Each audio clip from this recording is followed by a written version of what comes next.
ചിലരോട് ദൈവത്തിന്റെ ആത്മാവ് പറയുന്നു, നീ ഇന്ന് പ്ലാറ്റ്ഫോമിലോ ജനത്തിന്റെ മുമ്പിലോ ഒന്നും കാണത്തില്ല, പക്ഷെ അകത്തളങ്ങളിൽ നിന്നെ പിടിച്ചിരുത്തിയ കർത്താവുണ്ടല്ലോ.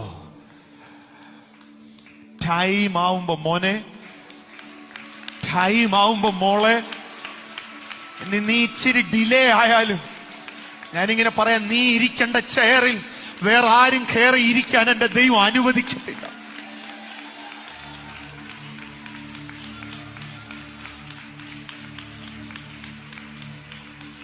മാതാവേ, പിതാവേ, നിന്റെ കുഞ്ഞിനെ കുറിച്ച് സ്വർഗം ഒരു വാഗ്ദത്തം പറഞ്ഞിട്ടുണ്ടെങ്കിൽ ഇന്ന് രാത്രിയിൽ എവിടെങ്കിലുമൊക്കെ കാലതാമസങ്ങൾ വന്നു, ഭയപ്പെടേണ്ട. ദൈവം വാഗ്ദത്തം തന്നിട്ടുണ്ടെങ്കിൽ നിന്റെ കുഞ്ഞ് കയറാനുള്ള ഡോറ് തുറന്നത് ദൈവമാണെങ്കിൽ അത് അടയാതെ പിടിക്കുന്നതും എന്റെ കർത്താവ് തന്നെയാണ്. അവൻ തുറന്നാൽ ആരടയ്ക്കും? അവൻ അപ്പോയിന്റ് ചെയ്താൽ ആര് റിജക്ട് ചെയ്യും?